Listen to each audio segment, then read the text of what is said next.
All right. There's Sergeant Proc.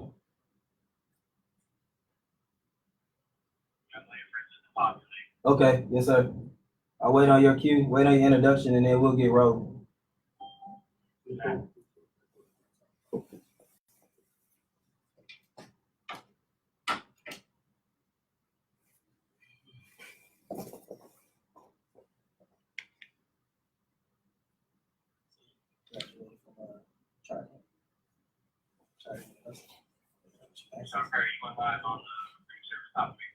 Yes, sir, I did. Actually, my counterpart, my wingman, Sergeant Workman, Lafayette Workman, he's the one that's going live for me.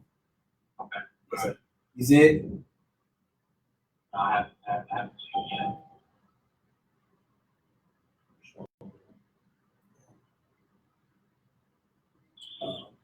I'm on my last class for my master's. They tried it. Yes, sir, yeah, I got my bachelor's from there. And I got 2 masters. oh, really? Oh, man. Gee, I'm done. When I finish, like, what made you? I went to school for a very long time. I got my undergrad. I went to actually brick and mortar in the classroom. It's not very you let know I live on our page. Okay. I'm showing it on my cell phone. It's showing live. Can you try to refresh? Because I got it pulled up on my cell phone as well. That's 4 viewers. And we got 4 viewers. Okay. Okay. See if you can refresh. If not, we'll close it and then open it back. Does this save anywhere? Yes, sir. Okay. It'll save to the page, and Okay. then what we'll do is we'll tag you to it, which will Okay. give you access to it. Yeah, I have a Share. I have a Command sheet. sheet. Okay. Yeah, we'll get you there. You seeing it, sir? I'm waiting to populate, but I'm sure it'll populate eventually. Won't stop me from trickling on. I hear people calling the conference call. Okay.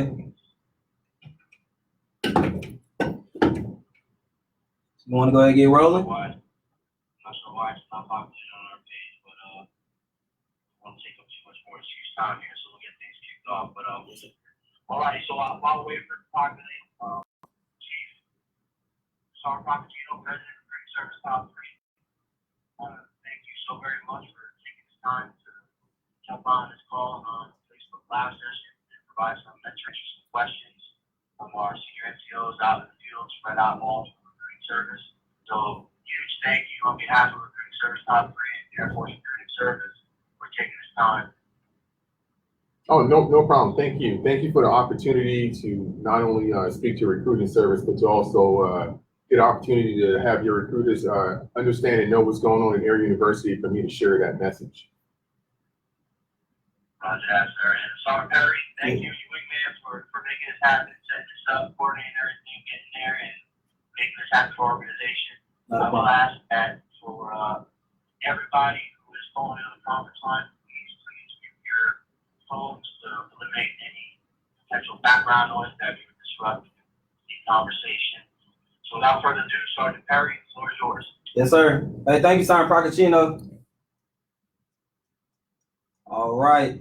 So, good morning, recruiting service world. My name is Master Sergeant Darius Perry of the 331st Recruiting Squadron. I am here with my wingman, Tech Sergeant Lafayette Workman. He's going to be fielding all questions that come in from the field. And we have the distinct honor to sit here today and get an opportunity to interview the Command Chief of Air University, Chief Master Sergeant Todd Simmons. How you doing, Chief? How's everything going today? Everything's going well. I want to thank Master Sergeant Perry and Sergeant Workman for all the work they do for bringing in quality airmen, all the recruiters out in the field for what you're doing for our Air Force.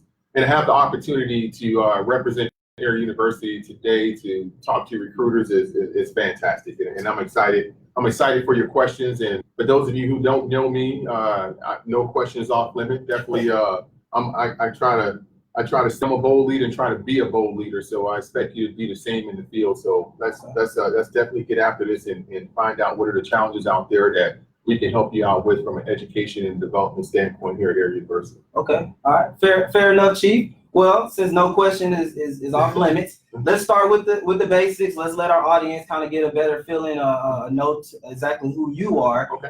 So reading through the bio, I'm pretty sure everyone in the field has had the opportunity to read through the bio because it was sent out to our command. Where are you from? Where are you originally from? So I'm originally from Hardyville, South Carolina. I will tell you, probably majority of you do not know where Hardyville, South Carolina is at. If we're talking about recruiting stations, it'll be Beaufort, South Carolina. Okay. So Beaufort, South Carolina is about 30 miles away from Hardyville. That's where I was recruited out of in 1994, out of the Beaufort recruiting station from amazing Staff Sergeant Todd Remington, first name, same first name. So amazing guy who recruited me out of there and definitely was an inspiration on my life, bringing me into the Air Force. So. Okay. Do you have any positive stories about your recruiter, or? So absolutely, just to keep in just because we don't have that much time, I can sit here and talk about my recruiter for about 30 minutes. In my job as Air University Command Chief, I get an opportunity to travel quite a bit, travel and speak to different audiences around the Air Force. Which is an honor, and I routinely tell the story about my recruiting experience, which was real quick. I'll keep it under 2 minutes, but I was in a high school one day and didn't know what I was going to do. Right. College was not an option on the table. Saw the staff sergeant who was one of the schools that I had at Jasper County High School. He kind of came through one day, and I saw him in his short sleeve blues, and I walked up to him and I said, "Hey, where are you from?" And he's like, "I'm from the Air Force." And and back in 10th grade, I took the ASVAB to get out of class and wasn't serious. Got you early. So he looked me up and he looked at me and he went. So he gave me a card and I called him. I called him that weekend and I said, "Hey, I'm gonna come talk to you." I drove up and spoke with him and he told me what I needed to do. And I had some education challenges back then from the region that I was in.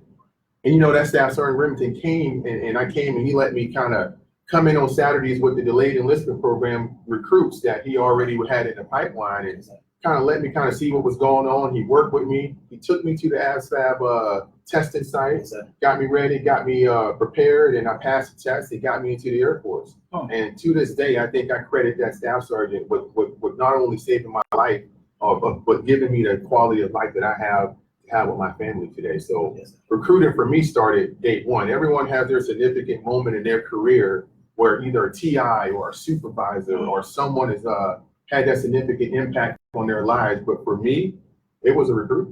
Okay. And that was my most significant impact in my life for over that's 20, almost 25 years or so.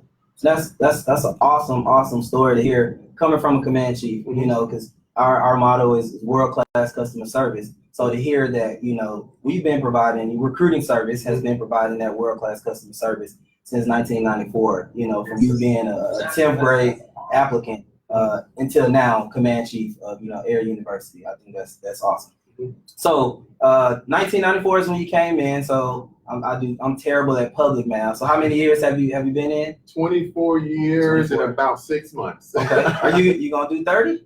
I'm gonna do every day I can get up and give 100%. Yes, sir. Okay. Okay.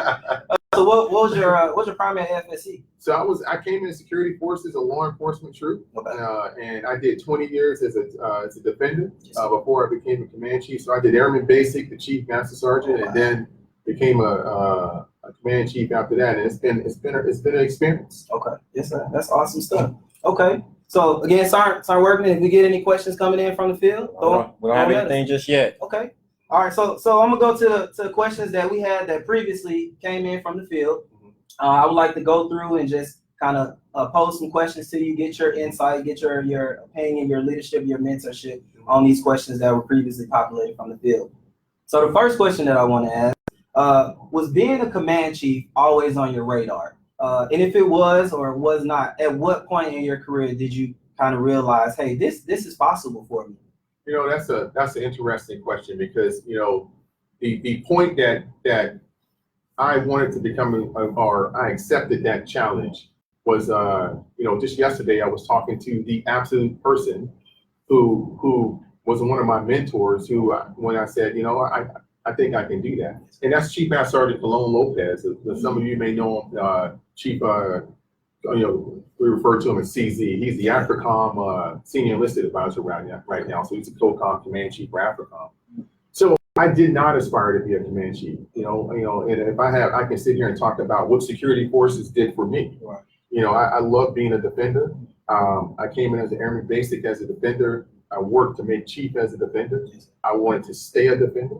And, and I had an opportunity to actually become a command chief, in my initial time when I was stationed at the Air Force Academy. And I decided to go a different path. And that different path that I deployed to the desert for a year, where I met Chief Master Sergeant Colon Lopez. And he was my command chief at AFCEN at the time. And, we got to know each other very well. And one day he came up to me and he said, hey, General and I think that you'll be a good candidate this year to be a command chief. And I said, well, I appreciate your support, but I love being a defender. And I've been a chief a few years. I would love to continue to support my career field. But he told me, being a command chief doesn't mean you don't support your career field. Being a command chief means you represent all airmen and you represent your career field. You represent your tribe as in a more senior position. Right. And it kind of just put a different perspective on, 3-4 years, I see that perspective as being a former defender or being I do represent what security forces is and will be. Yes, and I represent that every day, not only being the Air University Command Chief, but I represent that with my boss, Lieutenant General Cotton. Okay. So I am a representation of my AFSC. I'm a representation of what we can be. And every day driving through the gate, which I just drove through the gate about 10 minutes ago before coming here, yes, sir. Every day I drive through the gate and see a young 22, 23-year-old defender standing at the gate, at the exact gate that I stood at my first duty station, which was Maxwell Air Force Base as an Airman Basic. I know I'm representative and I know what it means. So that was my turning point, and it wasn't about being a command chief. It was about being a representative for so many people that say, hey, you can do these things, right? And you can do these things with character, and you can do these things and don't have to compromise yourself. Okay. So that was my turn. So I want to go back to something that you just said, and this is, again, this question didn't come from the field. This just sparked my interest of something that you said, that as recruiting, we get so much pushback in the civilian sector, and they think that security forces is, oh man, don't go security forces. So to hear you say as a command chief that you absolutely love security forces and you didn't even want to leave it, that's something, that I think a lot of our applicants will be interested in hearing. The command chief, Chief Master Sergeant of the United States Air Force has been a security forces troop for the past 20 years, saying that, they absolutely love it. I think that's awesome. Absolutely, and I was, just to expand on that a little bit, I did not come in as security forces. Oh wow! So I did not, that's not what I aspired to be when I joined the Air Force. I came in with a guaranteed job as a records administration technician or whatever it was called back then in the medical community. Yes, so I had a medical job doing records tech, right? And that was guaranteed. And so I had a longer delayed enlistment. Okay. So, but due to the circumstances of where I was at the time in my life, I wanted to join the Air Force a little bit earlier. I felt that I needed to go right then. So my recruiter was very honest with me, coming in. So I changed to open general. I changed from a guaranteed job to open general, to coming to the Air Force months earlier than I really had opportunity. So coming in and making me law enforcement, I was still kind of thrown back. In BMT my last week when they handed me that job and it said law enforcement. Culture shock. Culture shock. Yes, sir. But I went to tech school with an open mind, and I became a green rope there, became a leader at early. I came to my first base, which was here at Maxwell Air Force Base, and I never looked back. And I've had several opportunities. As senior airman, I was going to cross train and paralegal, and I pulled the paperwork back. I had opportunity to become a first sergeant, and I wanted to stay. So even though it wasn't my first choice, I embraced it and never wanted to leave it. So I would tell recruits, and I know I've led a lot of defenders over 20 years, but many of them come in and said, hey Chief, I didn't come in to be a cop. I said, neither did I. Yeah. But give it a chance. And the opportunities in this career field outnumber a lot of other career fields. You can be a lot of things in security forces, and it gives you an opportunity to grow. So I would, the same thing I would tell, the recruiters out there, tell them, give it a chance. Give it a chance and call me. Yeah. and I will tell them the same thing. I did not want to be a cop. Gotcha. But I embraced it, and it gave me so much, over 2 decades that I felt like I still to this day old it. That's why if you look around my office, there's no doubt when you walk in my office what I represent for so long. So all forces, security forces everywhere. Yeah. Okay, yes, sir. That's definitely awesome. And I know when I was a recruiter or on the bag recruiting, I would tell my applicants all the time that there's someone that loves every single job in the Air Force, and there's someone that hates every single job in the Air Force. So I don't believe that there is a bad job in the Air Force. It's about what you make it. Basically what you said. It's about what you make it, how you go in there, and how you just, give it your all. Give it everything. That's a good perspective. All right, Chief. So the next question I have for you: what are some of your Air University responsibilities as a command chief? So Air University, it's we kind of laugh about it, my boss and I, because even though this was my first duty assignment, when I was nominated to come here at Air University, I had to go Google a lot about Air University. I was not sure because, from the enlisted standpoint, most of our touch points with Air University from the enlisted side is the CMSgt Academy. That is pretty much what we remember coming here to Maxwell Gunner to graduate CMSgt Academy, or if you were a first sergeant. But that's over at Gunner, so you never really come to Maxwell. So my responsibility, senior enlisted leader for Air University, is a pretty amazing job. It's a global organization. A couple of things that folks don't realize about Air University is we own 145 ROTC detachments at universities across the country. Every ROTC detachment at a college falls under Air University, and the headquarters is right across the street from this very same building. We own over 900 junior ROTC detachments. Every junior ROTC detachment that a recruiter goes in and sees the junior ROTC students walking around the high schools around the world is here at Air University headquarters. We own that. We own all of the PME for enlisted. We own all of the PME for officers, Air War College, ACSC. We own Air Force Institute of Technology based at Wright-Patt. So Air University is truly a global organization. So my responsibility, is twofold. I'm the senior enlisted advisor to Lieutenant General Cotton, the president and commander. And also, it's actually more than twofold. And also, I'm responsible, through various responsibilities and boards to guide enlisted development throughout the life cycle of an enlisted person. So, it's a pretty huge responsibility. I'm honored to be a part of. And with that responsibility comes a little bit of excitement, because what we do here has lasted impact on the Air Force for decades. How we educate our airmen, how we educate our NCOs, how we educate our is paramount to how we feel the ready force to fight beyond my time in uniform. Sometimes to fight beyond your time in a uniform. I like to tell the folks here at Air University that I'm building chiefs from ALS. That's when I start building a chief. I don't build chiefs at the Senior NCO Academy. We don't start talking. We build chiefs from ALS. So that is the first touch point that I get into an airman's life for education.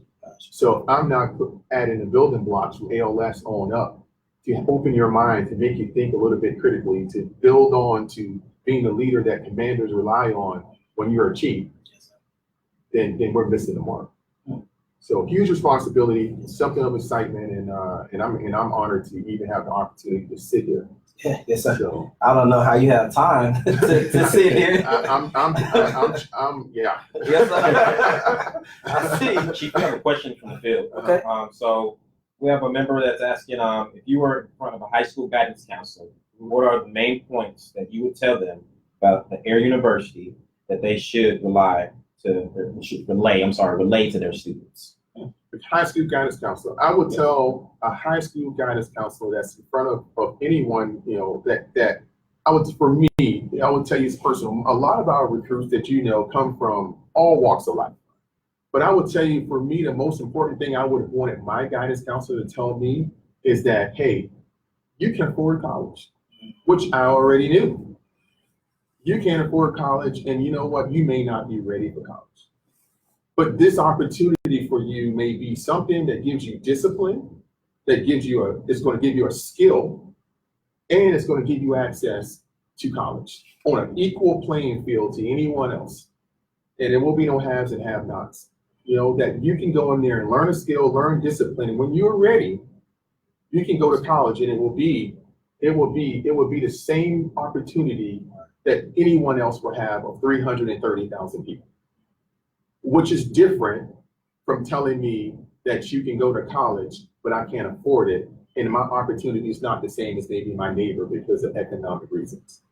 So I would have wanted to know some realism in what Air University can offer. We offer the only branch of the military and the only service that has the accredited associate's degree for our enlisted folks. That ties in your actual on-the-job training with college credits that you can use on the outside. And we give you a skill. We give you industry skills that are comparable to the outside. Most of our AFSCs, you can look on the outside and draw a parallel to. Most of them. So we tie that with on-the-job training with education. And I would also want to tell me, hey, Todd Simmons, you're 18 years old. In 4 years, you can be out with job experience, some money in the bank, and a 2-year degree, and be in a better position than most people that are in your family. So a little realism is what I'll expect from a guidance counselor, a little realism. And even if you're on the other end of the spectrum and you have the resources to go to college, you may not be ready. And I would like to tell those guys, tell those students who may not be ready, go in, do something bigger than yourself. You know, get some perspective about the world. Come back out at 22, 23, and then you may be ready to go do what you need to do. So I think that's a powerful perspective, Chief. Darius, you know, my personal perspective has always been that a lot of times guidance counselors, they sell the American dream and they push kids into college, but they know that these kids aren't ready. So now not only are these kids not ready for college, but they're going to start off in the negative because now they have $20,000 and $30,000 in student loans, where, you know, they could have, you know, encouraged that high school senior or high school junior, hey, maybe you're not ready for college. Maybe, you know, the Air Force is a good fit for you. Get that skill, that discipline that you speak of. And not to mention, hey, tuition assistance, you can still go to college when you're more mature and you're ready, and you're not going to get, you know, incur any student loans or anything like that. So I definitely think that's definitely a powerful perspective. And I think we need to educate, you know, something I find fascinating, because I do deal with high schools because in my, you know, we have junior ROTC. Right. So something that's pretty amazing is that I do have access to high schools in my role. So I go to a lot of high schools and try to, you know, I talk to a lot of kids and talk to a lot of, you know, guidance counselors and school administrators, and they're amazing folks to try to do the best thing. But we need to do a better job at educating them. Gotcha. You know, because when we say join the military, that's a very generic term. You know, there are options for everyone. I come from a strong military family, but not everyone is active duty. Everything doesn't fit that mold. You know, my niece is a technical sergeant in the reserves in the Air Force. That works for her because she wants to be a nurse. So she works in a hospital by day and then she does her time. That works for her. My other niece was active duty. You know, so it is a balance that what works for you. So I just think we need to do a better job at educating the force or educating the civilian populace on the opportunities in the military is not all encompassing. Gotcha. Yes, that makes perfect sense. So the total force, yes. You know, what we can offer guard, reserve, yes. And active duty as well, not just active duty. Yes, sir. That makes perfect sense. All right, good question from the field. Thank you, guys. All right, Chief, let's see what else we have here. What are some things you do on a daily basis to build future leaders? So, yeah, good question. I know. So quite a bit. So, a lot. So it's a lot of strategy and execution. Okay. So, education, training, and experience is what we're, trying to all mirror up in the piece. And I'm heavy into the education piece. And, it is a very difficult task. We are not a small force. When it comes to educating the officers, it's a little bit, more refined, but for educating the enlisted population, it is very large. So trying to get it right. So I will tell you what I spend most of my days on councils and traveling back and forth to DC or traveling back and forth to San Antonio is trying to figure out and try to stay on pace with what our civilian population is doing, our civilian education institutions are doing, and what is our future enlisted population need to remain lethal for the future. So if I can wrap it into one kind of package, I spend time thinking, what does the fighting force need to look like in 2025 and 2035? How do I continue to build an enlisted force that is with ever-changing requirements, ever-changing technology, and how do we keep it pace, with that, and with the civilian sector and the world, into our near peer and our peer enemies? How do we keep you as a master sergeant on par with being a chief that can stand next to a colonel who can extend mission command, who can go in a degraded mission environment and can, without any orders or only commander's intent, and take the ball forward? So we have to know that our enlisted force is extremely capable of doing these things. And how do we give you the tools to add into your rucksack to make sure you can go forward? So it is an ever-changing, balancing act every day. So I will tell you, we're working hard at that. And that's a new thing for us over the last, recent 5 to 6 years as an enlisted force. I mean, I will tell you, just morale and welfare, which is extremely important for us as senior NCOs, that's just not the only thing we do anymore. Commanders expect us to know more, to be more into mission, to be more into the decision making of our organization. So we have to start growing leaders who can do that. We have to start growing master sergeants who can turn to a captain and be a person who gives strategic input into decisions that may be life and death. And we have those leaders out there, but we just haven't refined that to build a deliberate force to be able to do that. So let me interject a question, Chief. Speaking about building that deliberate force, with all the changes that Chief Wright is doing, most of them are the entire force loves. Change of going away from WAPS testing, just going strictly board only. Do you think that's going to help us get into that realm of building deliberate leaders and kind of taking that test, which is just, hey, some people are just good test takers, some aren't. Do you think that's a good move for the force? Absolutely, I'm very supportive of that move, and like you mentioned, Chief Master Sergeant Air Force Wright, he's come along at a time where the Air Force is changing, and our society is changing. Who you are recruiting is changing. I've seen some, I was out at Command Chief at Edwards Air Force Base, and I had an opportunity to have a class of recruits come out and visit us, about 30 or 40 of them. And it was amazing the talent that's already in those young folks before they have ever even stepped foot at Lackland Air Force Base. We have to understand and realize that, and we have to evolve. So, WAPS testing being removed wasn't emotionally charged for me. We're still a force that values performance and values you and your leadership skill. And I'm confident that our board process will see that. I'm confident. Now, what does that do for me as an education leader? Right. Yes, sir. That for me, what I see as the Air University Command Chief is that gives airmen's time back at a critical point in your career, where I can fill that time of average. I tested a lot. Yes, sir. Yes, sir. So I can only, my 4 to 6 months that I really cracked down on, concentrated on WAPS testing, that is a critical time where I need Master Sergeant Perry to be a leader in their organization. I need those hours back. I need that concentration back for you to be understanding your mission. I need those leaders back for you to maybe want to go and up your game on some civilian education, to some military education. I need you to get you know what, most importantly, I need Master Sergeant Perry to be a leader to Tech Sergeant Perry, to Staff Sergeant Perry. And I need that to be your focus. And I need me, Command Chief Simmons, to judge you on your performance of being a leader and someone who can be a leader and get things done. I didn't have that time. I was putting that on you, Right. but where you're focused there, when you're worried about what? I need to be worried about leading. I need to be worried about performing. I need you to be worried about being that leader in the Air Force that we need to carry the ball forward. I don't need you to be worried about testing. And I'm 10 toes down, Chief. I agree with you. and I think the Air Force continues to ask us to do more with less.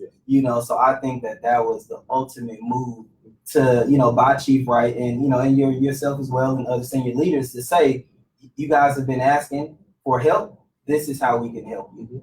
Let us take something off your plate that may or may not be a legitimate discriminator on who needs to be promoted and who doesn't. And absolutely, like anything, if you don't try, you'll never know. Yes, sir. Do we know that anything you ever do will be 100%? And if you're waiting to make everything when you do 100%, then you're going to always do nothing.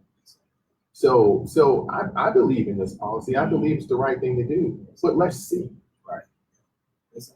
Let's see. Yes, sir. Okay. All right. Let's see. Got something? Yeah, we do.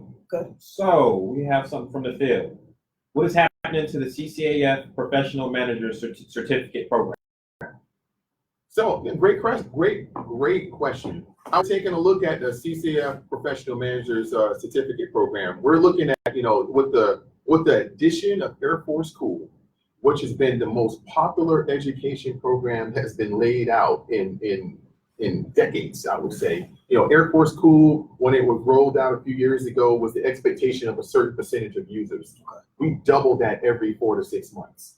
That's how many people are taking advantage of the Air Force School Program, which, if you're not familiar with the Air Force School Program, which is a industry-tied standard certification. Yes.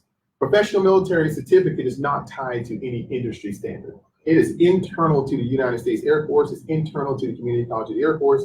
And honestly, it's internal to Air University. So it is collecting. So its value when it stacks up against Air Force School or a PMP or a PMC or things that are tied to industry standard is not there, to be honest. So we're taking a hard look at it, and it goes back to, again, value. For me as the Air University Command Chief, I'd much rather give you something of value than to just give you something. And that's an honest conversation. If I give you something of value, then you can honestly take that and show value to what you're going to use it for. If I'm giving you something that doesn't really have an industry value or a value outside of the gate or even inside of the gate, then what am I giving it to you? And I'm just going to be honest, we're giving it to you as another indicator for something. So we're taking a hard look at the PMC, and we'll probably make a decision on that in the upcoming months, and that'll be a strategic message rolled out of what we plan to do. But honestly, we are looking at it. I think that's a fair question. Fair question. Yeah. Okay. And whoever asked that question, if you have any different feedback or some points that you want to make about it, positive or negative, I'm the only Todd Simmons in the globe. 2 Ds. But I'm the only guy. But I honestly, that's another thing about us at Air University. We want your feedback. This is not my university. This is not Lieutenant General Cotton's university. This is the Air Force's university. And we want you to think of this as your alma mater. If you graduate from whatever university, you feel some kind of way about that university if they lose or they win, and you feel like you need to wear the T-shirt sometime, right? So this is how we need you to feel about Air University. So if there are things that we are doing or can do or not doing, or you have just a question, please let us know. So now, still speaking on the PMC, as a PMC graduate myself, I have mine right up there. Right up. so as a PMC graduate myself, if the PMC is to be done away with, is that something that the promotion boards is still going to consider, or would they no longer consider that as a So I would ask you an honest question back to you. The interviewee's asking the interview question. Let's do it, sir. Who says the promotion board has value on it today? They. the rumor mill. The rumor mill. So Yes, sir. as a master sergeant, I always tell everybody, stay away from they. Yes, sir. We all know, and it's readily available through any, you can always find what the board is Board looking charge. for, what the board charge is. Gotcha. And when we talk about education, we're really not talking about, so that is part of what we're saying. I would say that is part of what I'm saying. And personally, what I have seen over my time as a senior NCO since, 2007 or so or whatever, is that, we try to find things. We try to find those little things that we say are going to put us over the top. Yes, sir. Makes us feel better. You know what's going to put Yes, you sir. over the top? Being a good leader. For me personally, Right. and as a chief and as a command chief, what I look for is: are you leading? Are you performing? Are you weaved into the Air Force's culture and values that when you are representing the Air Force in that uniform, are you the person others will want to be like? The PMC has nothing to do with that. And how do you translate that through your emails for the promotion board? So there will need to be no board charge. And I will be honest with you, as a command chief and as someone who looked at stratification and stuff over the last, few years, that never was. I'm just going to be honest. I'm just being honest. That has never become Master Sergeant Perry, Sergeant Workman. Right. Man, we got 10 slots. Sergeant Perry is number 10, and Sergeant Workman is number 11. And man, these guys are right on the money. Who has a PMC or not? Yes, sir. Okay. Has never, ever been an indicator. Okay. In Fair my enough. experience. Yes, sir. Fair enough. Yes, sir. Okay. Fair enough. All right, you heard it here first, folks. PMC is not what they told us. So, okay. Yes, sir. I'm not down to the effort. Yes, sir. No, I Because understand. it came along at a great time in our Air Force to professionalize. I tell you, that's pre-Air Force cool. Gotcha. And I was folks, I was all, signing up for it. And it has value in our Air Force, but we have now evolved into now allowing enlisted folks through Air Force school, through Air Force finances, to get an industry standard certification. So we are just evolving. Yes, sir. Not saying that it was always, no value. But I will tell you today, no one is holding it up to the two master sergeants and saying, you don't have it and you have it, and now you need to be a senior master sergeant because he didn't have it. That's just not the case. Okay. So wanted to kind of clarify that. Yes, sir. No, fair enough. So speaking of evolving, the next question that I want to get into is how do you feel about leveraging social media to distribute information and enhance leadership through digital connection? We actually teach a course here. I'm marketing and branding AU real quick. Yes, sir. We actually teach a course here, digital leadership throughout strategic communication. And if that's something you're interested in, we can definitely get you guys in touch with our strategic communication section. They actually travel sometimes. So, but for me, I think social media is important. It's the same thing that I've been saying, for the last couple of minutes is evolve, the evolution. But social media is not leadership. It's a communication tool. It's completely different, but your message is important. So I have a Facebook page, Air University Command Chief, but for me, I'm in a very dispersed organization. I have hundreds of people out in 145 detachments everywhere. So it's impossible if I'm here 3 years, it's impossible for me to see 30% of my organization. That is the truth. Right. In 3 years, I will see 30% of my organization. So it is a community, but you have to be responsible. Okay. So if you're going to use social media, it has to be responsible. You have to understand what message you're putting out there, what perspective you're putting out there, because that may be the only input that someone has into you. Okay. They may never see you in person, never talk to you on the phone, never, So, as our social media culture is, people build impressions of who people are through what they see, in a quick flip. So you just have to be, so for me, social media is a great extension of your communication, but it does not replace leadership. And for me, if I say something on social media, I better be living it in person. If I'm going to put a leadership code out there, it better be one of the things that I display as a character of my leadership. If I'm going to share something, it better be in good taste and good order and discipline of the United States Air Force. So it's a responsibility. And if you're going to do it and you have one follower or you have 1 million followers, you need to keep up with it. So I see if you're going to get on social media as a recruiting station, or you're going to get on social media as a recruiter, or you're going to get on social media as a leader in the Air Force, you can't post every month. Gotcha. Okay. Stay on If, top of it. if you're going to do it, do it. If you're not going to do it, don't do it. But but it is a responsibility. I view the social media as the same. If I go down to my A1 down the hall and say hello to them and don't come back for a year and a half, What message are you sending? what message am I sending when I'm in the same building? What message am I sending when I come out strong on social media and then you don't hear from me for 50, 60, 70, 80 days? Is what message are you sending? Do you really care about your message? Do you really care to put the information out that you were putting out? Is this important to you? So you just got to be very aware of that. Okay. And I think that's a powerful message for our recruiters to hear and to digest, because a lot of our recruiters do utilize social media. And for myself, I use myself as an example. I utilize social media, but I was that guy. I would post something, this day in the Air Force, 20 years ago, and then I wouldn't post for another, 3 months. But I wasn't a Facebooker. I wasn't that social media savvy person. I did it because my boss said, hey, you will post on social media. And so I was just checking the box. But I do think that could have caused me losing some recruits. Like, hey, does he really care? He told us this one day, and then we didn't, his page didn't have any activity for another 3 months. So I think that that's a very important message to get out to, to our recruiters. Absolutely. If you're going to tell somebody to follow you, you have to lead.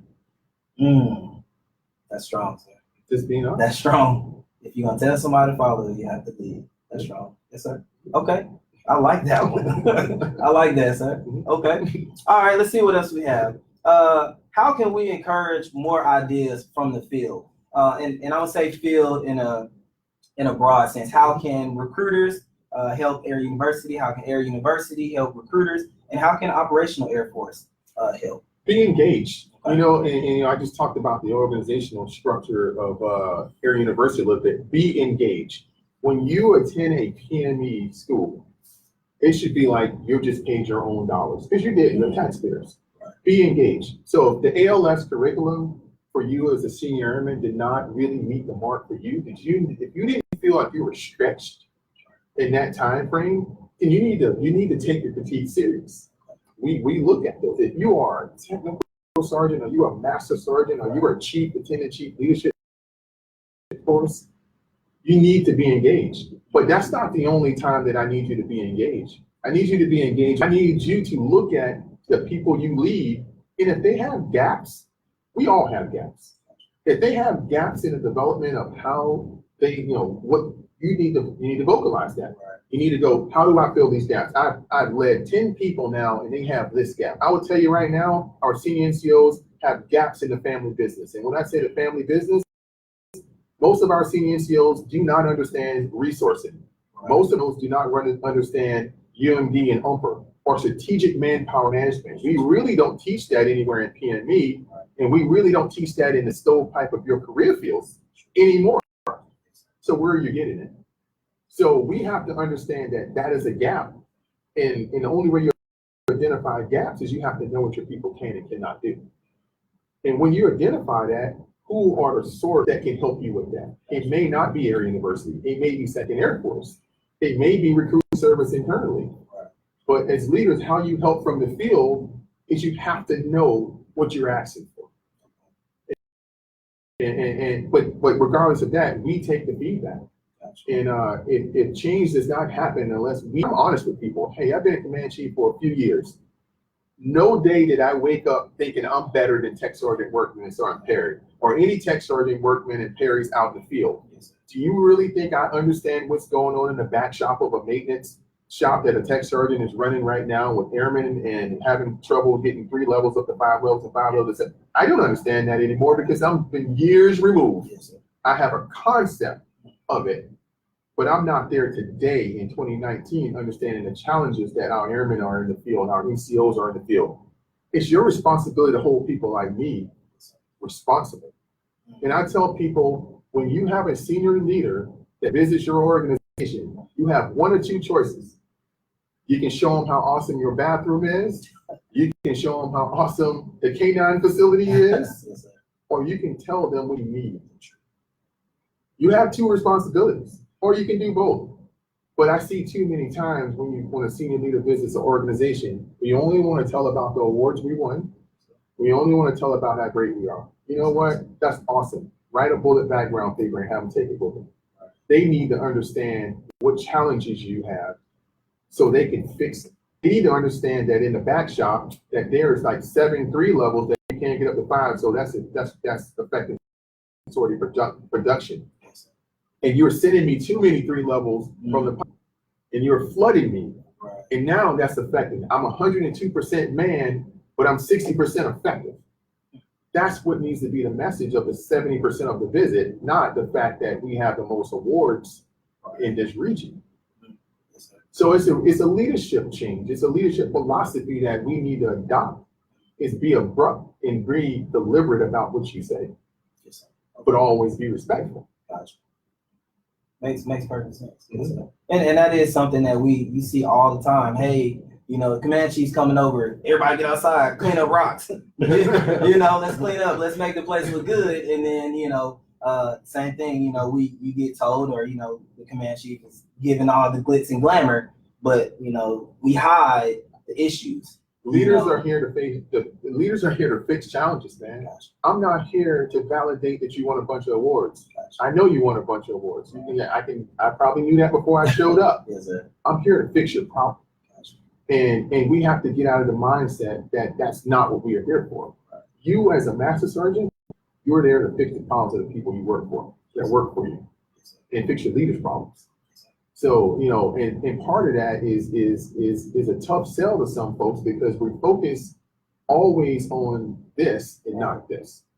But and so, like I say, you know, you guys are dispersed all around the world, man. And sometimes it's just one of you, sometimes 2 of you, sometimes 3 of you. And the opportunities for you to be in front of even your own leadership is limited. To be in front of senior leadership is almost sometimes non-existent. Yes, sir. What are you going to do with that 10 minutes? Is what you need to understand, regardless of who it is. What are you doing with that 10 minutes? It's powerful. Okay. All right. Time has start working. Good. Okay. On time? Good, Chief. Oh yeah. 10:47. 10:47. Okay. So let's say I want to field maybe 2 more questions, Chief, Yeah, and then absolutely. let you get back to all of the millions of things that you have on your shoulders today. Next question that I want to ask, Chief, is what is something you wish the younger Chief Simmons knew, or Airman Chief Simmons knew now that you didn't know back then? Wow. I wish I knew a lot. You know, I will tell you, and I'm very transparent. I wish young Airman Simmons knew how to be more humble. You know, I wish young Airman Simmons knew that it was okay to be himself. You know, coming from a small town and coming to a big organization like the United States Air Force, you can get lost. And being 19 years old and being here in Montgomery, and you can feel like you're somebody you're not.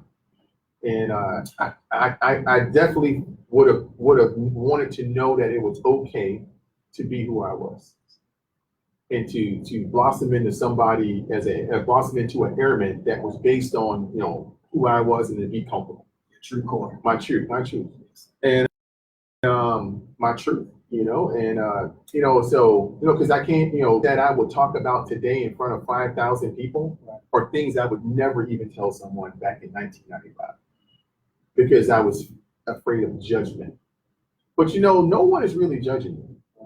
I have airmen who tell me things now, because they tell me things because I'm telling them things.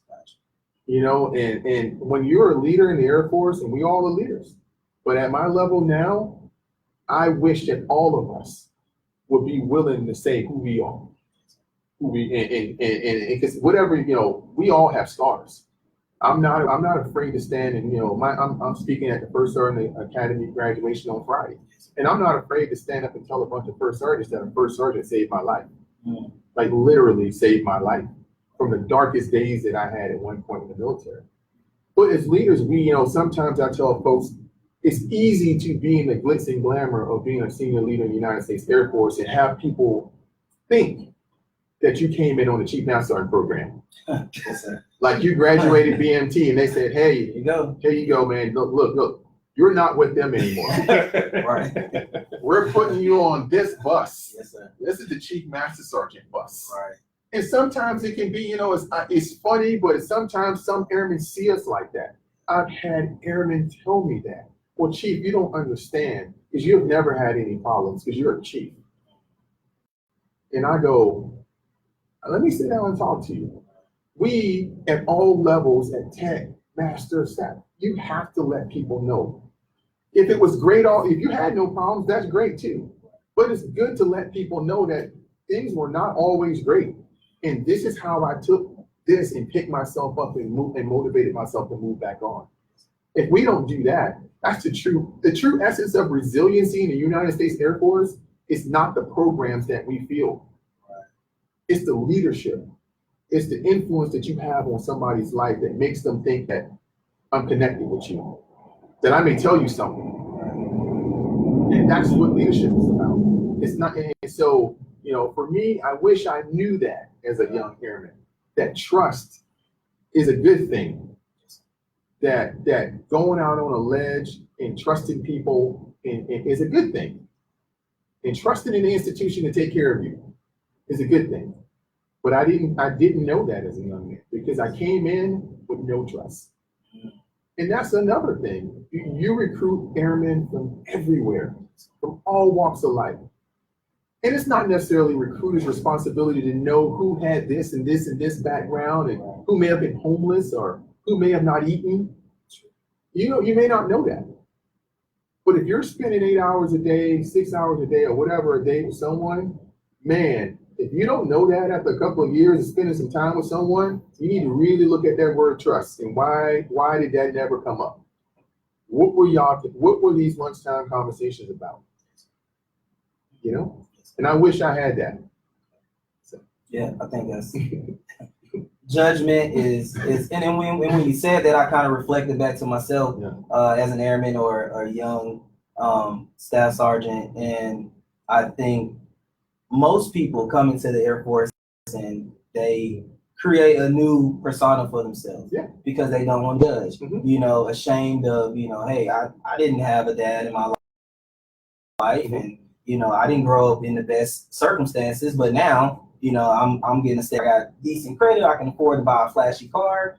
And so you put out that persona that you're something, you know, that you want to be or you always wanted to be. And it's fear of judgment. It's, you know, and I can see that in Airman Perry, you know, so I can definitely relate to you on that point. So and if an Airman Perry comes in tomorrow, which there is an Airman Perry that may have exactly your same story, think how powerful it is for Airman Perry to see Master Sergeant Perry, I can do that.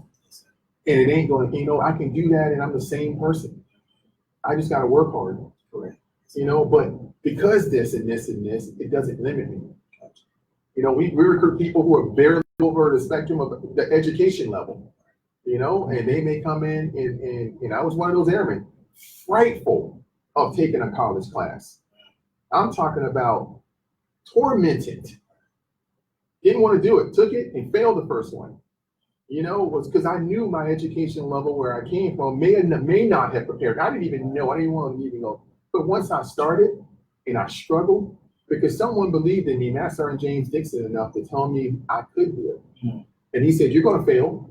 You're going to fail at some things, but you need to go get help with this. And I struggled through it, and I struggled through it, and I struggled, but I never gave up because I believed that I could do it. Once he gave me the, you know, I believed that I had encouragement. And I had someone who told me, hey man, I got a master's degree in English, and I barely could read when I came in the Air Force, you know, 1 or 2 books. You know, I had struggled reading. And so, so when you have that kind of encouragement and you can see the vulnerabilities in others that you know, it gives you some kind of, you know, sometimes like, hey, it's you know, I'm not this person out here, the oddball. Because when you're judging yourself, you think no one else has these problems.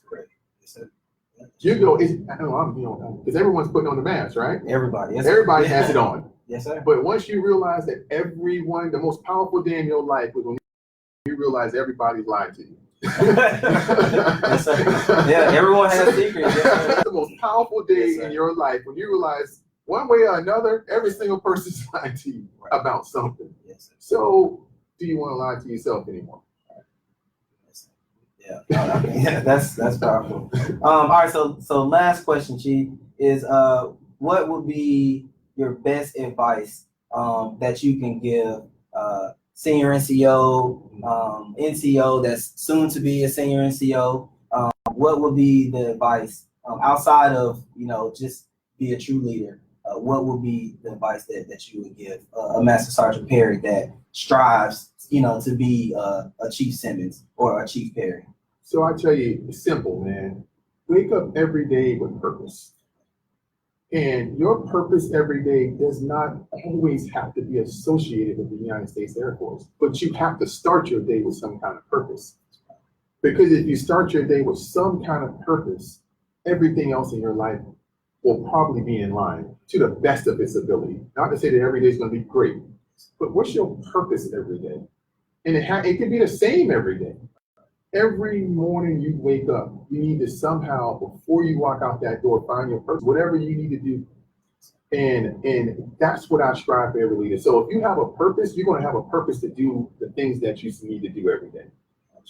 And that's what I want. So what does that translate into for me? My purpose every day is to be the best human I can be. And you see behind me, what does my pillow say behind me? Oh, be a good human. Be a good human. Human. It's the first thing I see when I walk in my office every day, and that's really my purpose every day. It encompasses everything that I believe. I need to be a good person. I need to really try to treat people with respect I try my best every day. I think I do, but that's a goal. I don't have to try at it. It's like it's what I want. Yes, sir. I'm really conscious of treating all of you with respect, and everyone I come in contact. I'm really conscious about caring. I'm really conscious about being compassionate. I'm really conscious about the technical sergeant sitting outside my door who works for me, that hopefully she sees me as somebody she wants to be one day. Right. That at least a part of what I do, she sees that, okay, she works for a good enough leader. So what is my purpose every day? My purpose is to give the best. So you started this conversation with, will I do 30? I've been getting out of the Air Force since I joined the Air Force. I never joined to do it for 4 years. I never wanted to stay 8. I never wanted to stay 10. The day I committed to the Air Force when I was a tech sergeant and my wife separated the Air Force. And I said, I have a wife and 2 kids now. My purpose every day, like I said, if I was going to do 30, I said I do every day that I have value and I have purpose. The day I don't have that, the day you don't have purpose, is the day you need to reflect on why you wear this uniform. Because people's lives depend on this. People want leadership. People want people they can follow. People want people who lead. People want influencers. That's a tough thing. Leadership ain't easy. Leadership is difficult, and it's difficult for a reason, because you are responsible for people. And people are complex. So if leadership is easy, then you might be doing it wrong. Wow. That's powerful. Definitely left us with some nuggets, Chief. You definitely left us with some nuggets. Yes, sir. Yeah. So, purpose. Yeah. I like it. Yes, sir. Well, Chief, I want to thank you on behalf of Air Force Recruiting Service. We know that you're a very, very busy man, so to carve time out of your schedule for us, it means a lot. Just to sit here with you and get the mentorship from you and the leadership and the nuggets that I don't know if you see me taking notes. I got my notes over here. So thank you. Again, on behalf of Air Force Recruiting Service Top 3, Air Force Recruiting Service, myself, Sergeant Workman, we definitely thank you, sir. Appreciate everything. Hey guys, another mentoring moment, another mentor of the month, Chief Master Sergeant Todd Simmons, Command Chief of Air University. Thank you, Chief. No problem. Thank you. All right, guys, keep leading.